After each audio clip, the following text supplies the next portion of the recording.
Hi hello good evening అందరికీ.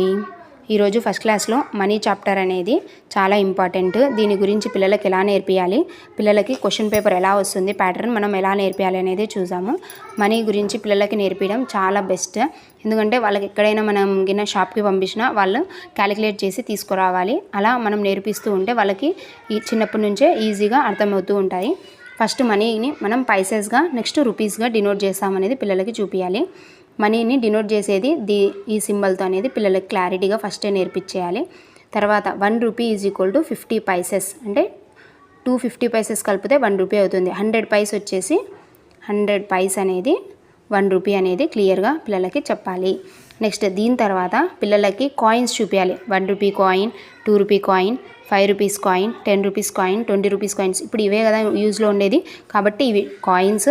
Next notes కూడా ఉంటాయి కదా, 10, 20, 50, 100, 200, నెక్స్ట్ 500 నోట్స్ ఉన్నాయి కదా, ఇవి కూడా చూపించాలి. ఇవి మెయిన్గా మనీ చాప్టర్లో పిల్లలకి క్లియర్గా మన దగ్గర ఉన్న విజువల్గా చూపించాలి. 1, 2, 5 ఇలా నోట్స్ అనేవి చూపించండి. దాని తర్వాత పిల్లలకి ఇక్కడ చూడండి క్వశ్చన్ ఎట్లా ఇస్తారు, మనం ఎట్లా సాల్వ్ చేయాలి పిల్లలతో. విచ్ అమౌంట్ ఈజ్ బిగ్గర్ అంటున్నారు. 3 1 రూపీ కాయిన్స్ అంటున్నారు. అంటే 1 రూపీ కాయిన్స్ అంటే అంటున్నారు 3. నెక్స్ట్ ఆర్ 2 రూపీస్ కాయిన్స్ అంటున్నారు. 2 రూపీస్ కాయిన్స్ అంటున్నారు. ఇది మొత్తం కలిపితే మనకి 3 అవుతుంది. ఇది 2 కలిపితే 4. ఇప్పుడు ఏది బిగ్గర్ అంటుంటే మనం క్లియర్గా ఎక్స్ప్లెయిన్ చేయాలి. ఇవి 2 ఉన్నందుకు మనం ఇది చిన్నది, నెక్స్ట్ ఇవి 3 ఉన్నందుకు ఇది బిగ్గర్ కాదు. మనం కౌంట్ చేస్తే 1 2 3 ఇవి 2 + 2 4 అంటే ఏది బిగ్గర్ అంటే 4 అనేది పిల్లలకు క్లారిటీగా ఇవ్వాలి. నెక్స్ట్ ఇక్కడ అమౌంట్ ఇచ్చి వాళ్ళే క్యాలిక్యులేట్ చేసి అడిషన్ చేయాలి. 1 2 3 4 5 6 7 8 టోటల్ అమౌంట్ అనేది వాళ్ళు వేయాలి. అలా మనం ఎగ్జాంపుల్స్ చేపిస్తూ ఉంటే పిల్లలకి ఈజీగా అవుతుంది.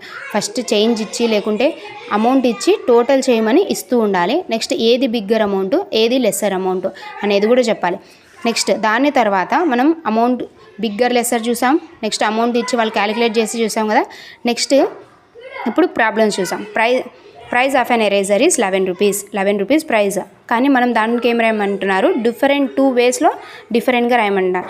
నేనేం చేస్తా, ఒక 10 రూపీ కాయిన్ ప్లస్ 1 రూపీ అప్పుడు 11 అవుతుంది.